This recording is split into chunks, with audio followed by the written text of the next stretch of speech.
On voyait que les Américains devaient marcher sur leur fierté et leurs principes. Une liberté de penser. Mais il le fait d'une façon particulièrement grossière et maladroite. Une force internationale. Et même, on va plus loin. Luc La Liberté. Alors, Luc, le dossier de l'Afghanistan qui s'invite dans la campagne électorale, parle-nous de ça. Écoute, ce sont les... et c'est de bonne guerre, on est à 2 mois d'élection. Ce sont les représentants de la Chambre des représentants qui veulent faire le plus de kilométrage possible sur une enquête qu'on a menée concernant la fin de la présence américaine, la sortie américaine en Afghanistan. Ce qu'on tente de faire, bien sûr, c'est de démontrer que les préparatifs de cette sortie-là et la sortie elle-même, ça a été chaotique. Et ce qu'on veut faire, bien entendu, c'est faire porter le chapeau à Joe Biden, mais en même temps, il n'y a pas de hasard dans la vie, Kamala Harris est sur scène ce soir aux côtés de Donald Trump. Alors, bien sûr, ce qu'on veut faire, c'est associer le duo Kamala Harris-Donald Trump à cette sortie, on le sait, houleuse pour le moins, d'Afghanistan. Madame Harris, ce soir, une des choses qu'elle tente de faire, c'est que même si elle est à la vice-présidence depuis 4 ans, que des généraux américains et que Joe Biden lui-même ont dit elle n'a pas été que spectatrice pendant ces 4 années-là. On veut donc vanter son expérience, le réseau qu'elle aurait tissé sur la scène internationale pendant sa vice-présidence. Mais on dit elle était là, elle était avec nous, elle était dans la pièce au moment où se prennent les décisions. Ça devient donc difficile de contredire ce message quand les républicains viennent à la charge et qu'il y a fort à parier que ce sera un des angles que va utiliser Donald Trump pour attaquer Mme Harris ce soir, c'est cette sortie d'Afghanistan. Maintenant, les fameux généraux dont je te parle, eux sont sortis, une dizaine de généraux qui maintenant sont à la retraite, mais qui disent, vous savez, si la sortie a été chaotique en Afghanistan, et on ne le nie pas, ça ne s'est pas passé, c'est assez évident dans les circonstances idéales, c'est que M. Trump a négocié la sortie d'Afghanistan. Ça s'est fait sous Joe Biden. M. Biden a dit aux Américains, j'ai ramené les boys. On a sorti nos soldats, nos militaires, nos femmes aussi, parce qu'il y en avait. On les extrait du terrain pour les ramener chez nous. On a été là beaucoup trop longtemps. Mais les généraux viennent dire, c'est plus complexe que ça. Ce serait difficile de faire porter le chapeau à une seule administration. On est là depuis longtemps en Afghanistan. Et le dernier avant Joe Biden qui a négocié cette sortie, le retrait des Américains, c'est M. Trump. Et si les talibans sont de retour, pensez à saluer M. Trump pour ça aussi au passage. Donc, oui, vas-y. Mais c'est ça, je vais te parler parce qu'il y a eu des conséquences très importantes et très graves du retrait des forces américaines et canadiennes. Il y avait des Québécois aussi là-bas en Afghanistan. On l'a vu récemment, là, les femmes afghanes, non seulement maintenant doivent cacher tout leur corps, y compris leur visage, mais peuvent même plus chanter en public et faire entendre leur voix en public. C'est épouvantable. Explique-moi ça, toi, comme historien, parce que je suis un peu dans le brouillard. Je me souviens pas vraiment des détails de la sortie. Mais tu sais, quand je pense à l'Afghanistan, là, je vois des gars en tunique, puis en gougoune, avec des sandales, puis des chefs qui se promènent entre les maisons. Comment ça se fait que la plus grande force militaire au monde a dû s'en aller la queue entre les 2 jambes de ce pays-là? Ah, ça, écoute, de l'Afghanistan, les Américains ne sont pas les premiers, puis probablement pas les derniers à sortir en ayant essuyé des revers. Quand on entre dans des pays comme l'Afghanistan, ce sont des cultures centenaires, millénaires parfois, des groupes, des tribus, avec lesquels il faut tisser des liens, on n'y parvient pas toujours, et c'est particulièrement complexe en observant le relief, en observant le terrain, de parvenir à tisser des alliances solides sur une longue période. Ça a été le cas, par exemple, pensons aux Soviétiques, à l'époque, bien sûr, où l'Union soviétique est encore debout. C'est un endroit également où on est allé se casser les dents. Donc, c'est difficile d'imaginer qu'on puisse être là sur une longue période. L'autre chose, c'est quand on observe, si on ne se limite qu'à la présence américaine, quand on observe sur le terrain les motifs pour lesquels on était là. Il y a eu l'Irak, il y a eu l'Afghanistan, on se rappelle du contexte du 11 septembre. Le prétexte officiel pour être là, puis en fait, la raison importante pour laquelle on est là, c'est d'abord et avant tout pour lutter contre le terrorisme. On pense que sur le terrain, on a des camps à démanteler, on a des réseaux à démanteler, puis on a des informations de première main à aller chercher sur le terrain. Le problème, c'est que pour rester là, pour justifier une entrée dans un autre pays et pour y rester, on va invoquer autre chose. On tente de vendre, par exemple, les valeurs démocratiques. On intervient pour le droit des femmes, pour l'éducation des femmes. On en avait chassé les talibans qui maintenant sont de retour au pouvoir. Mais ce qu'on retient souvent, et les Occidentaux, on le fait parfois un tantinet naïvement, si tu veux, mon avis, c'est qu'on oublie le motif premier. Le motif premier, c'est la sécurité américaine, c'est le terrorisme et c'est le réseau de connaissances. On a ajouté autre chose, mais ce ne sont pas les motifs pour lesquels on est là.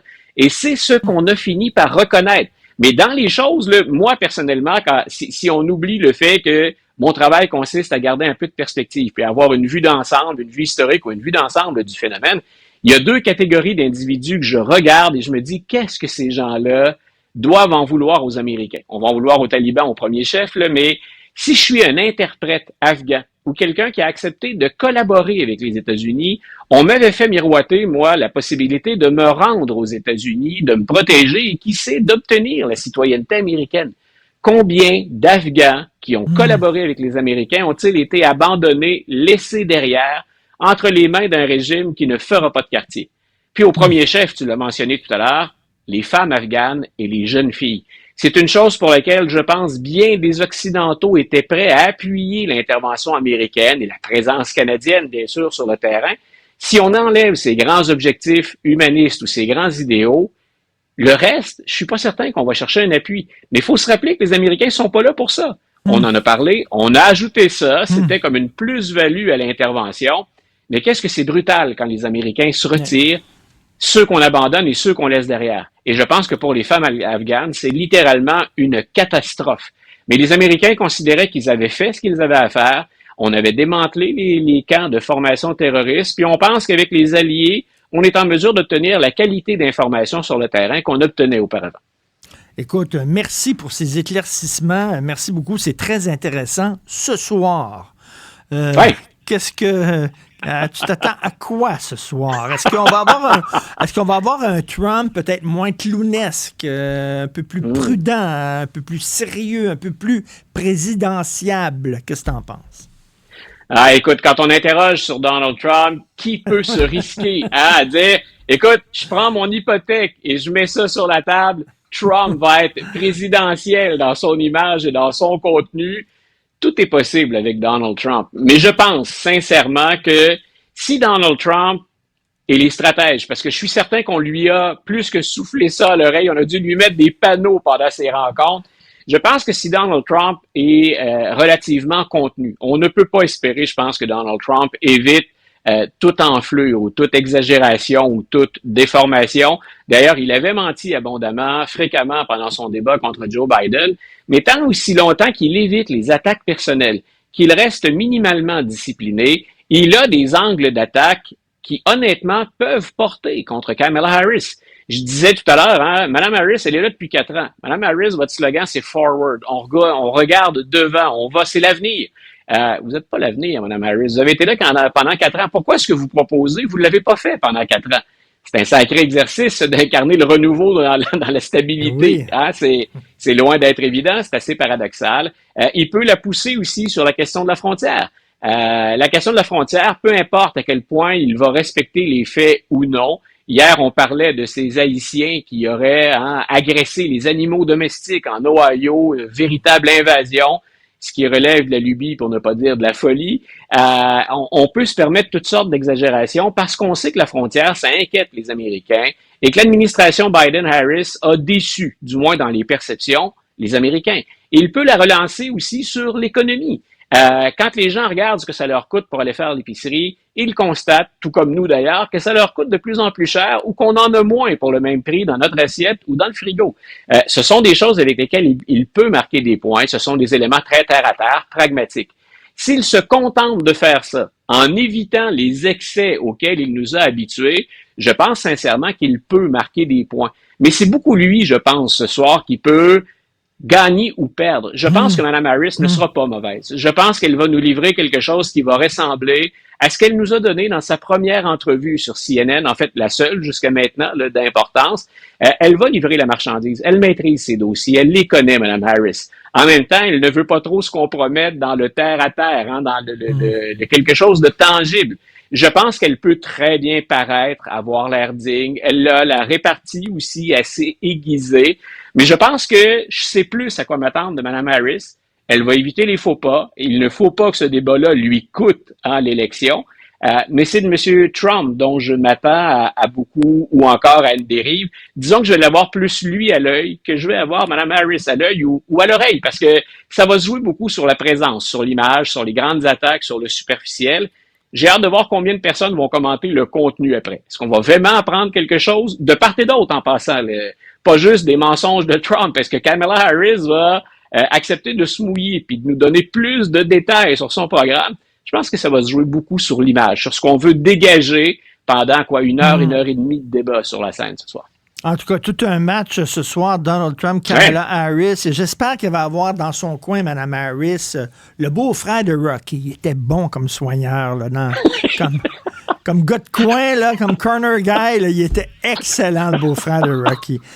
Écoute, moi, je lui suggère Mickey. Il meurt à la fin dans les Rocky, mais écoute, il a été capable de relever Rocky à lui tout seul. Donc, go Mickey ce soir, Richard. C'est vrai, c'était Burgess Meredith, je crois, qui incarne Mickey. Est-ce que, si je me trompe, celui qui faisait Pingouin dans la série Batman des années 60. Là.